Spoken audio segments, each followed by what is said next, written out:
Well, Ghost brings us back to the tradition of Rolls-Royce having two model lines. Rolls-Royce as a company has always been most successful over its over 100-year history when it's had two model lines, the large Phantom style car and then the slightly smaller, slightly more approachable, slightly less expensive Rolls-Royce. And that's what we're doing with Ghost. We're reintroducing that second line.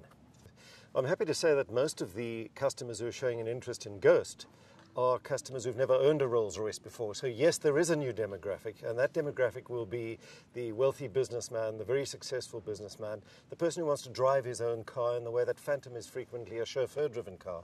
This is a daily driving car. It's a very successful businessman's car. So there is a brand new demographic for the slightly smaller, more approachable Rolls-Royce out there, and the demand has been really very gratifying. Let's go back to 2008 firstly. 2008 was a record year for us. More Rolls-Royces sold than ever before. 2009, of course, was difficult. We came through it somewhat unscathed. We were down 17% at the end of the year, which by the standards of the auto industry was not too bad at all.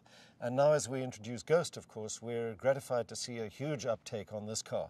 So we're very confident, following the tremendously warm reception that it's had in the media and from our customer base, that this car is going to be enormously successful for us. Any motor manufacturer today who neglects to acknowledge the extraordinary power of the Chinese market does so at their own peril. And for Rolls-Royce, China is going to be an extremely important market in the future, there's no question. The demand for the Phantom out there has been extremely strong, and we anticipate that the demand for the Ghost is likewise going to be very strong in China.